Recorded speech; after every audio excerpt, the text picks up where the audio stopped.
An anthology of readings of Almighty God's words.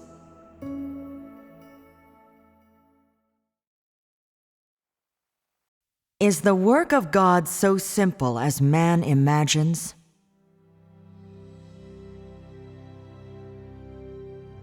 As one who believes in God, you should understand that today, in receiving the work of God in the last days, and all the work of God's plan in you, you have really received great exaltation and salvation from God.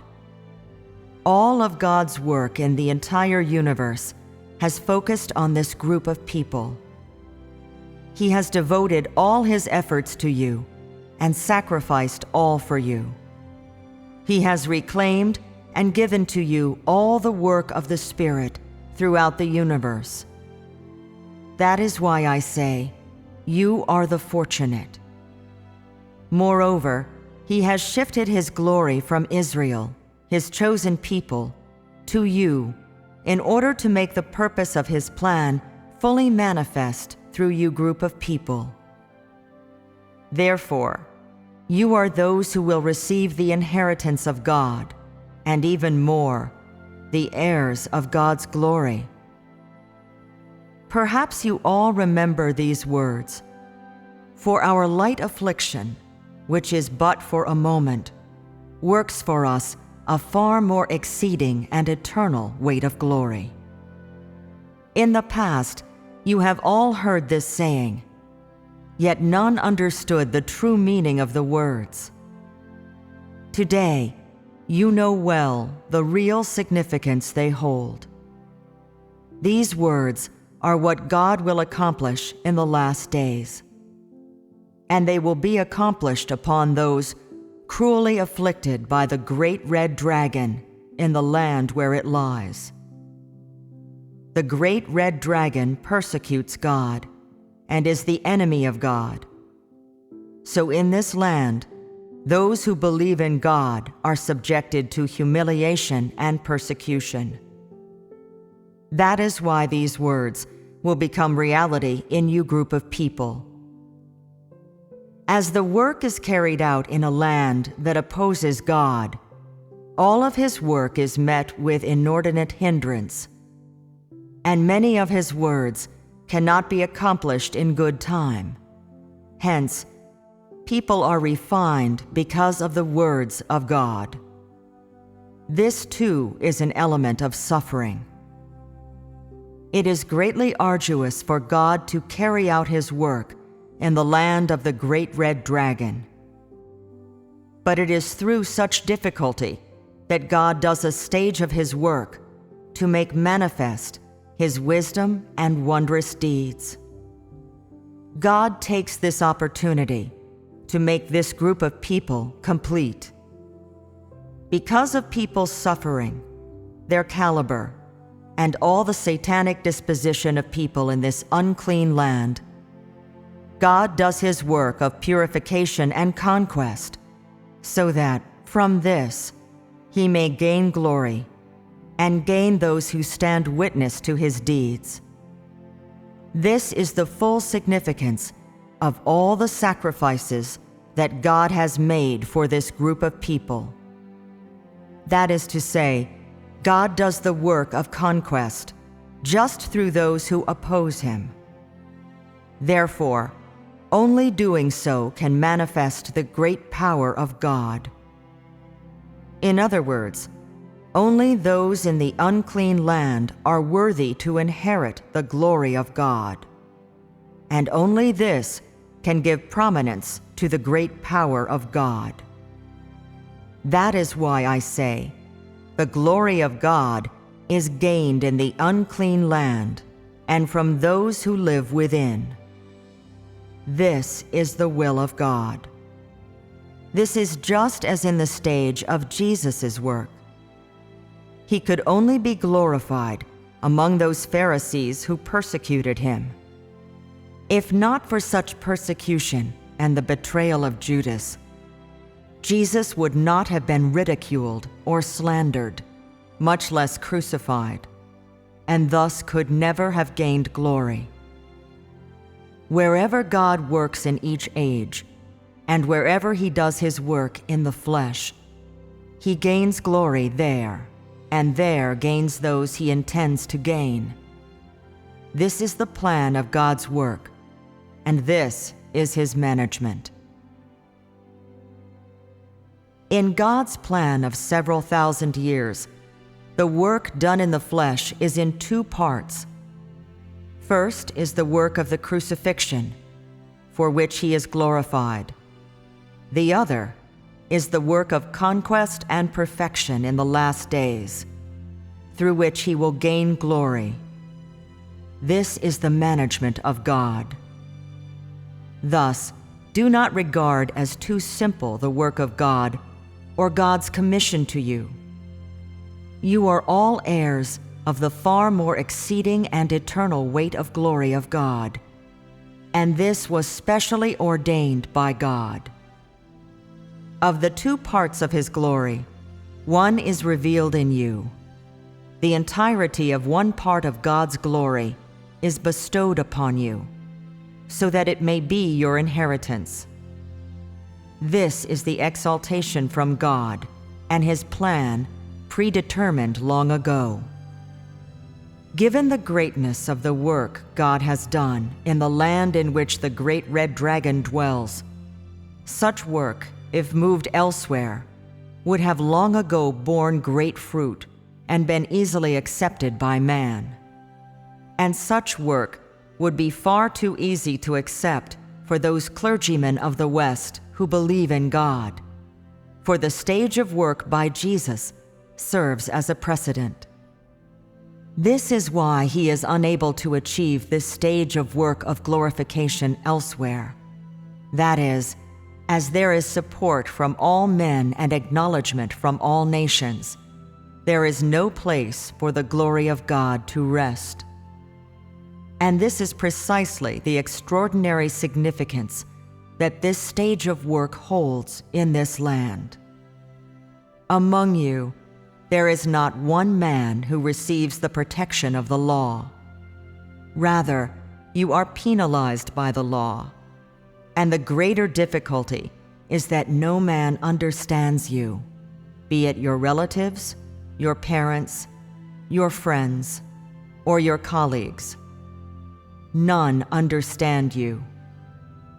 When God rejects you, there is no way for you to continue living on earth.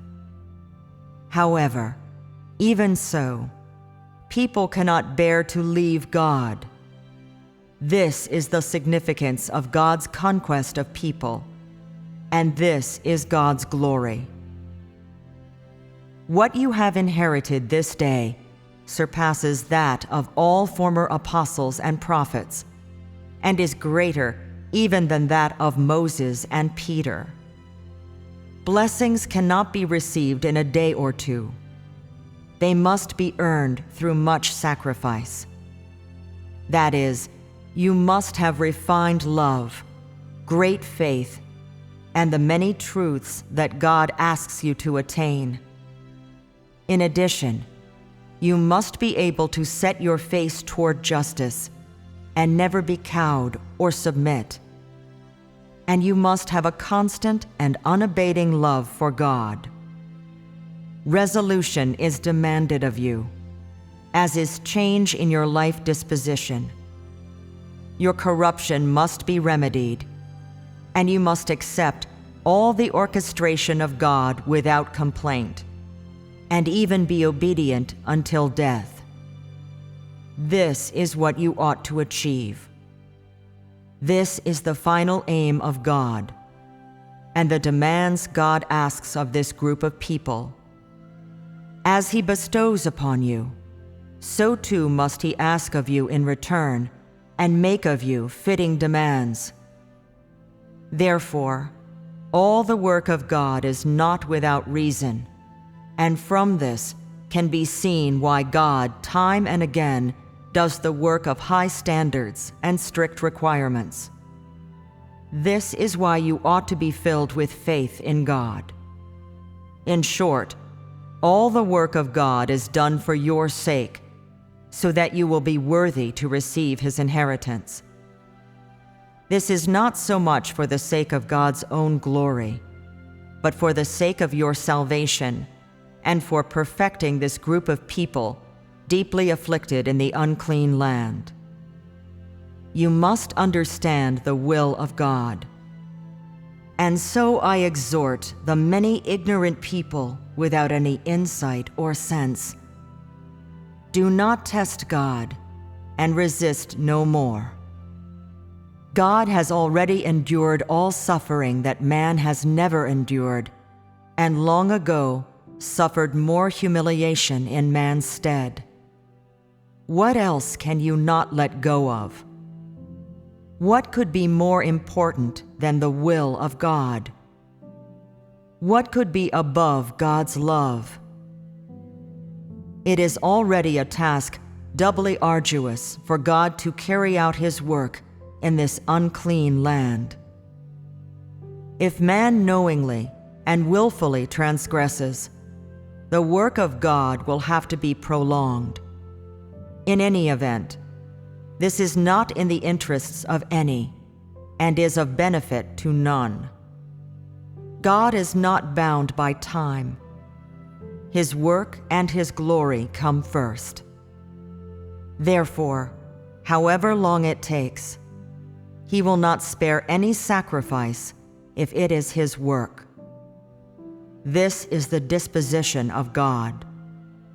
He will not rest until his work is achieved. Only when the time comes that he obtains the second part of his glory can his work be drawn to a close.